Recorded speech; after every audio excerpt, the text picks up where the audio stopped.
Tamil Nadu BJP president Sattur NDA candidate గౌరవనీయులు నయనార్ నాగేంద్ర గారు,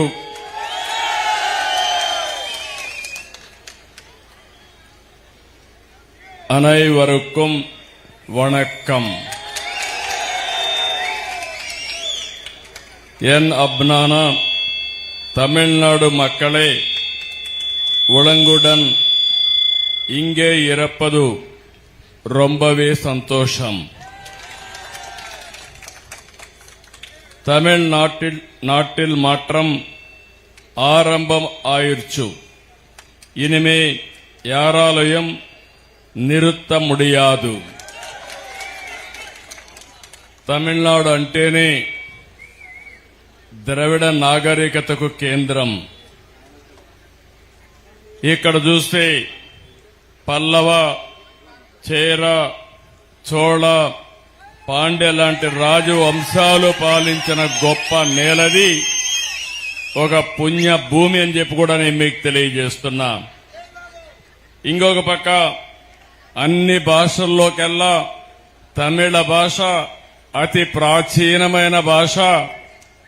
ఈ భాష మీద మీకుండే అభిమానం చూస్తే ఏ భాషకు లేనంత అభిమానం తమిళ భాషకు ఉండడం గర్వకారణం అని చెప్పి మరొక్కసారి విజ్ఞప్తి చేస్తున్నారు. అందుకని నరేంద్ర మోడీ గారు కూడా చాలా స్పష్టంగా చెప్పారు, మాతృభాష, తల్లి భాష, ఏ భాష అయితే ఆ భాషలోనే పిల్లల్ని చదివిస్తే విద్య బాగా అబ్బుతుందని చెప్పిన వ్యక్తి నరేంద్ర మోడీ గారని చెప్పి కూడా మరొకసారి విజ్ఞప్తి చేస్తున్నారు. బ్రిటిష్ పాలనలోనే తమిళనాడుకు ఒక ప్రత్యేకత ఉంది.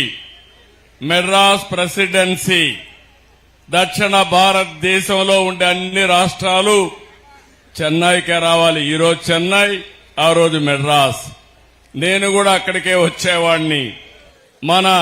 మీ అందరి ప్రియతమ నాయకుడు ఎన్టీ రామారావు గారు చెన్నైలోనే ఉండి ఒక మహానాయకుడిగా ఎదిగాడు.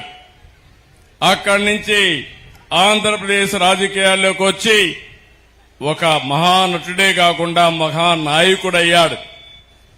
ఆయన ఒకటే ఆలోచించారు, నేను చెన్నైలో ఉన్నాను, ఇన్ని సంవత్సరాలున్నాను, అక్కడ నీళ్లు లేవు, అలాంటి చెన్నై నగరానికి నీళ్లు ఇవ్వాలని ఆలోచించిన వ్యక్తి నందమూరి తారక రామారావు గారైతే దానికి సహకరించిన వ్యక్తి ఆనాటి ఎంజీఆర్ అని చెప్పి కూడా నేను మీకు తెలియజేస్తున్నా.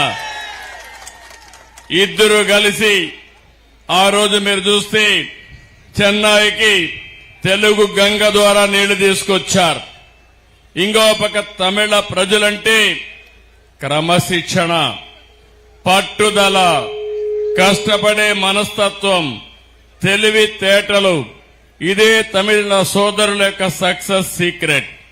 ఏ రంగం చూసినా, ఏ దేశంలో చూసినా ఒకప్పుడు తమిళులే ఉండేవాళ్లు.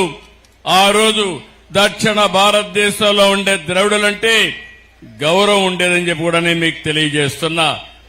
ఎన్నో పరిశ్రమలకు నాంది.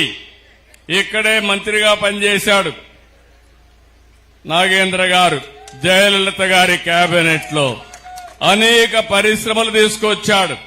నేను అదే గుర్తు చేశాను. ఫాక్స్కాన్ గాని అనేక పరిశ్రమలు తీసుకొచ్చి తమిళనాడులో ఉద్యోగాలు కల్పించిన వ్యక్తి మీ అభ్యర్థి నాగేంద్ర గారని చెప్పి నేను మీకు తెలియజేస్తున్నా. ఇదే కాదు, ఒక నాగరికత, ప్రాచీన నాగరికత. ఎన్నో దాడులు జరిగాయి, తిప్పికొట్టారు, తట్టుకున్నారు. అంతేకాకుండా ఎంతో మంది పుణ్య పురుషులు జన్మించిన గడ్డ, పుణ్య భూమి ఈ తమిళనాడు అని చెప్పి కూడా నేను మీకు తెలియజేస్తున్నా. కన్నగి, తిరువళ్ళూర్, తిరువళ్ళవార్, కంబన్, సుబ్రహ్మణ్య భారతి, సివి రామన్, సర్వేపల్లి రాధాకృష్ణన్, శ్రీనివాస రామానుజన్, అబ్దుల్ కలాం కూడా ఈ రాష్ట్రం నుంచే వచ్చాడు. స్వామినాథన్ అగ్రికల్చర్ రెవల్యూషన్ తీసుకొచ్చాడు.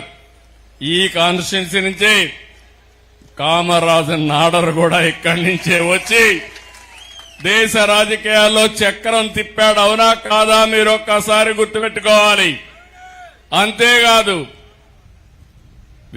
కట్టబొమ్మ వీర పాండ్యన్ కూడా ఇక్కడ వచ్చి బ్రిటిష్ వాళ్ళ పీరియడ్ లో నువ్వెవడరా రావడానికి, నువ్వెవడరా ట్యాక్స్ అడగడానికి అని చెప్పి తిరుగుబాటు చేసిన స్వాతంత్ర పోరాట యోధుడు వీర పాండ్యన్.